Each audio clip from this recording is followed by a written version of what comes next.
Panorama group, जो सोचता है वो करता है।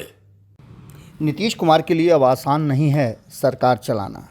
पिछले 14 महीने से लगातार बिहार में महागठबंधन की सरकार चल रही है और नीतीश कुमार के फरमान को मानने के लिए उनके साथी घटक दल तैयार हैं। लेकिन इन सब के बीच में जो चीज़ें सामने निकल के आ रही हैं वो बहुत कुछ कहानियां कह रही हैं। आपको बता दें कि इससे पहले कई ऐसे फैसले हैं जिसको सर झुका करके राष्ट्रीय जनता दल और कांग्रेस ने स्वीकार किया है, लेकिन अब ये ऐसा लग रहा है कि भीतर गठबंधन के काफ़ी कुछ उबल रहा है और ये उबलेगा तो निश्चित से उफान लेगा।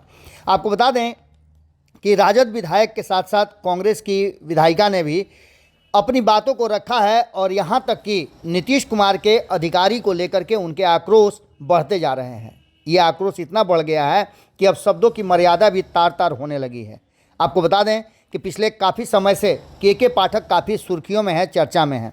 के पाठक कैसा काम कर रहे हैं ये जनता से पूछिए तो कहती है कि बहुत अच्छा काम कर रहे हैं।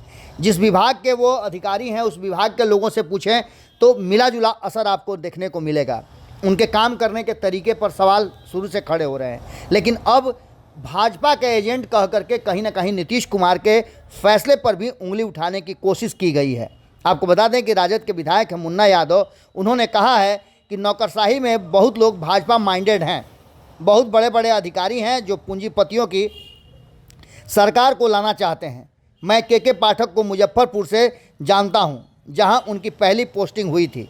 वे समाजवाद के खिलाफ हैं और भाजपा के एजेंट हैं। उसका काम जो कर रहे हैं उसके काम करने का तरीका सही नहीं है। अगर मैं मंत्री होता तो कान पकड़ करके बाहर कर देता। इस बात को लेकर के अब आप समझ सकते हैं कि यह हमला के पाठक नहीं बल्कि नीतीश कुमार के फैसले पर है। वहीं आपको बता दें कि ये बात यहीं तक नहीं रुकती है। आपको बता दें कि लगातार आपने देखा होगा किस तरह से चंद्रशेखर जो कि शिक्षा मंत्री हैं उनको चुप रहने के लिए बुला करके लालू प्रसाद और तेजस्वी यादव ने समझाया था।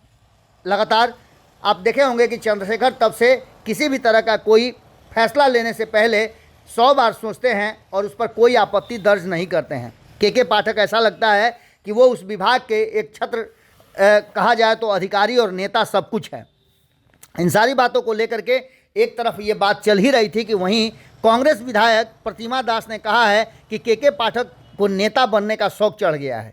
वे भाजपा की सह पर शिक्षा विभाग को बर्बाद करने में लगे हुए हैं। उन्हें अविलंब हटाए जाने की मांग भी उन्होंने किया है और प्रतिमा दास के अनुसार मुख्यमंत्री के काम से लोग खुश हैं, लेकिन जिस तरह की ये फैसले हैं और इन फैसलों से लोगों को नाराज़गी हो रही है, ये निश्चित रूप से मुख्यमंत्री के साख पर बट्टा है। आपको बता दें कि पाठक को लेकर के जिस तरह की बातें कही जा रही है उसमें राजद के साथ साथ कांग्रेस विधायक तो हैं ही, इसके अलावा हमने आपको वाम दल के नेताओं की भी बातें बताई कि उनके फैसले को लेकर के वाम दल के नेता भी काफ़ी नाराज़ हैं। हाल फिलहाल में जिस तरह से उन्होंने वेतन और पेंशन रोका है कई एमएलसी का, उसके बाद से वो और चर्चा में आ गए हैं। आक्रोश काफ़ी बढ़ता जा रहा है और ये आक्रोश नीतीश कुमार के गर्दन तक पहुंच गया है। ऐसी स्थिति में आप समझ सकते हैं कि महागठबंधन की सरकार में सब कुछ ठीक ठाक नहीं चल रहा है। अगर आक्रोश इसी तरह से बढ़ता रहा तो इस सरकार को भी खतरा पहुंच सकता है। क्या होगा, नीतीश कुमार क्या फैसला लेते हैं, ये देखना बड़ा ही दिलचस्प होगा। क्योंकि जब शिक्षा विभाग में नियुक्तियां दी जा रही थी गांधी मैदान के प्राचीर से, तो आपको पता होगा कि उन्होंने के पाठक का नाम कई बार लिया था और जब के पाठक का नाम लेते थे तो तालियां खूब बजती थी। इसका सीधा मतलब है कि नीतीश कुमार के पाठक के नाम पर कोई समझौता करने के लिए तैयार नहीं है। तो क्या ऐसी स्थिति में सरकार खतरे में आ जाएगी? क्या होगा, इंतजार कीजिए। हम भी इंतजार कर रहे हैं और हमारी नज़र इस पूरी घटना पर बनी हुई है। जुड़े रहिएगा भारत लाइव के साथ। बहुत बहुत धन्यवाद। अगर ये वीडियो पसंद आई और वह बिहार के राजनीति और बिहारियत से सरोकार रखेनी तो सब्सक्राइब बटन दबा के चैनल के सब्सक्राइब कर ली। ओजे एगो घंटी बा, ओकरा बटन दबा देला से कुल सटीक और मारक खबर रुआ मुफ्त में मिल जाई। अगर रुआ पत्रकारिता के हमनी के नया प्रयोग में सहयोग कर चाहतानी तो ज्वाइन बटन दबा दी। पेटीएम नंबर नोट कर ली 9386816700। धन्यवाद।